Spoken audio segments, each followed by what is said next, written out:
This is another example of a steam turbine. This particular steam turbine there's a few differences, and you have it connected to a pump. So you have a driver and a pump. Very common in the area and industry to have this exact turbine and pump set up. The difference between this turbine and the one we just talked about inside is that you'll notice that the governor looks different. This is a hydraulic governor, as well as the trip and throttle. This would be the linkage. Your trip is located on this side of the governor. You also see that this has an electronic tachometer. This will give you the RPMs.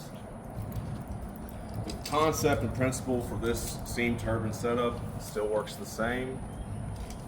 You have an outboard bearing housing located right here, a tricoal oiler, and a standpipe. The standpipe is going to give you the level of lubrication that you have that is predetermined by the manufacturer.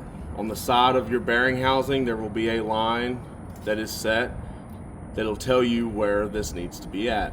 The tricoal oiler is filled with oil and will constantly keep a supply of oil into your bearing housing. As the lubrication level drops, the tricoal oiler will see that drop in pressure, releasing some of its oil, going back into the bearing housing, increasing the level. You have an inboard seal system. Another difference that this turbine has is that there's only one exhaust. There is not a letdown. So the high pressure steam enters in through the TNT to the nozzle block that's rotating the rotor inside of this casing. So for the inboard and outboard, I told you that the inboard will be located between the driver case and the pump case, or the equipment that's being driven. So you have an inboard seal. You also have an inboard bearing housing with a tricoal oiler and a standpipe. Underneath this coupling guard is where the shaft is located, and what connects the shaft from the driver to the shaft of the equipment that's being driven is what we call a coupling. We move on to the pump. This is a centrifugal pump.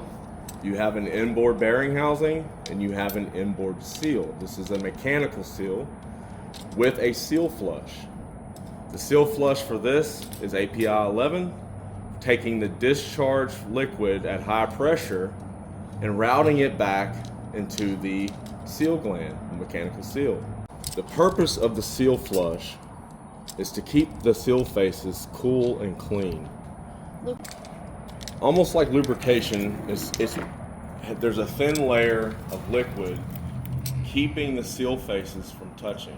If the seal faces ever touch, excessive heat from friction will occur and you will have a seal leak, a seal failure. So in conclusion, we have a driver, which is a steam turbine, and a pump that's being driven.